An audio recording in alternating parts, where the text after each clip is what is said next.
मेरी शादी एक ऐसे परिवार में हुई जहां मैं बिल्कुल फिट नहीं थी।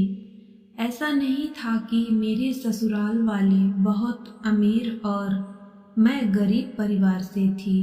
हम दोनों ही बराबर के थे, लेकिन मेरी ससुराल में मेरे पति और सास, देवर, ननद सब में बहुत घमंड था। वो लोग अपने आप से ज्यादा अक्ल वाला किसी को समझते ही नहीं थे।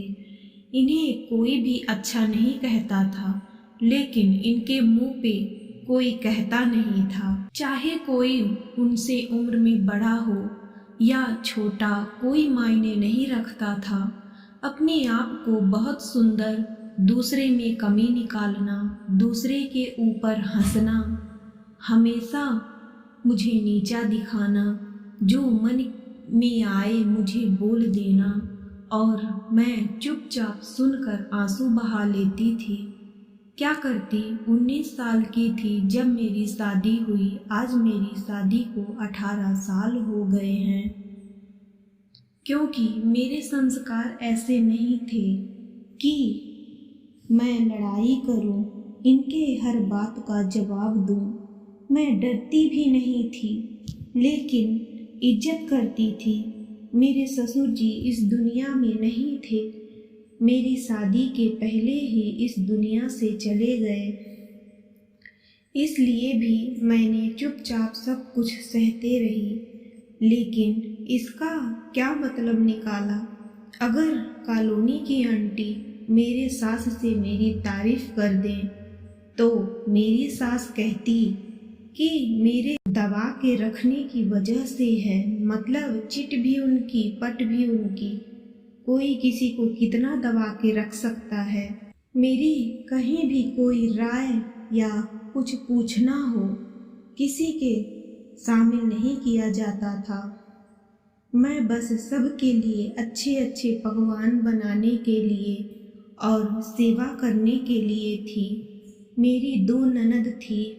बड़ी ननद का तो मैंने कुछ नहीं किया, मौका ही नहीं मिला। लेकिन छोटी ननद के बच्चे पाले मैंने। सबका मतलब निकल गया तो कह दिया कि जैसा मैं की हूँ वो तो चुटकी में कर सकती हैं। घर का सारा काम किया करती, लेकिन मेरी सास की आदत मेरे पीछे पीछे देखते रहना, हर काम में टोका टाकी। इसको क्यों नहीं की, वो क्यों नहीं किए, यहाँ पड़ा है। माँ, मैं तो आता था कि कह दूँ, बता क्यों रही हैं, कर दीजिए। या फिर जब जानती हैं कि करना मुझे ही है तो चुपचाप रहें, खाएं पिएं, बस पीछे पड़ी रहती हैं। और जैसे ही मेरे पति घर आते, मेरी चुगली शुरू। मुझे बोलने का मौका ही नहीं मिलता। इन्हीं वजह से मेरे पति में दूरियां बढ़ती जा रही थी। साल में एक बार ही मिलता था मायके जाने को, वो भी खुशी खुशी नहीं। मैं तो बहू नाम की थी, नौकरानी ज़्यादा, इसलिए कोई नहीं चाहता था कि मैं जाऊं। हमेशा रुला के ही भेजते थे। जितने दिन मैं मायके रहती, कोई भी मेरे से बात नहीं करता था। जिस दिन बोल दिए आज आना है, तो उस दिन पहुँच ही जाओ। मेरे ऊपर हाथ नहीं उठाते थे, लेकिन इन सब की बातें ही इतनी कड़वी थी कि दिल में लग जाती थी। ऐसे ही वक्त बीतता गया। मेरे देवर की शादी का टाइम आया। बहुत ही लड़कियों को रिजेक्ट किया गया, कहीं दहेज के लिए तो कहीं सुंदरता के लिए। आखिरकार एक लड़की मिली जो अपने पापा की एक बेटी थी। दिखने में ठीक ठाक थी, पढ़ाई भी उसने अच्छी की थी। ससुर जी ना होने की वजह से मेरे पति ही मालिक थे।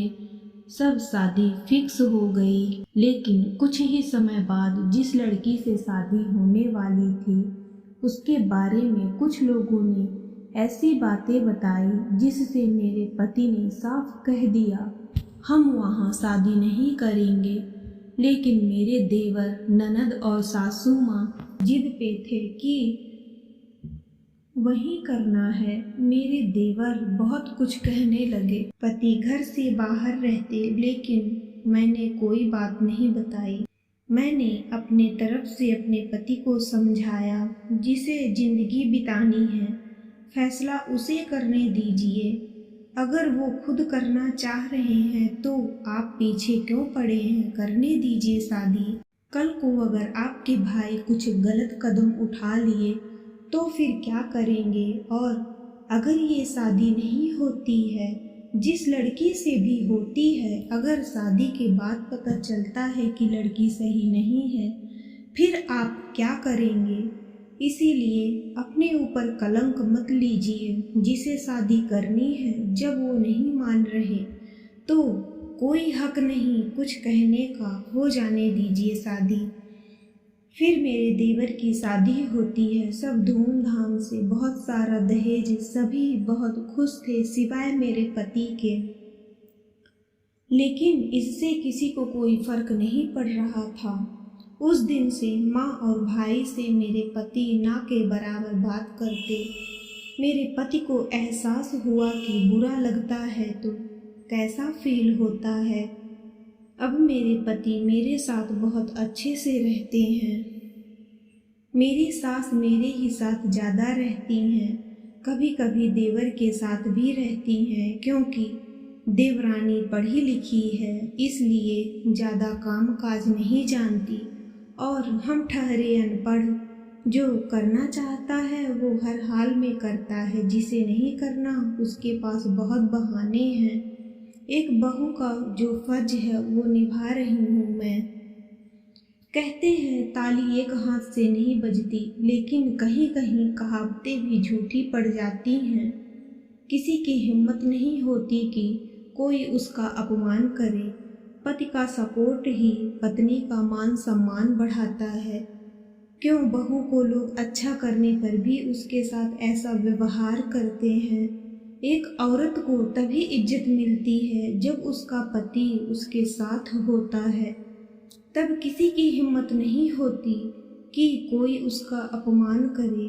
पति का सपोर्ट ही पत्नी का मान सम्मान बढ़ाता है।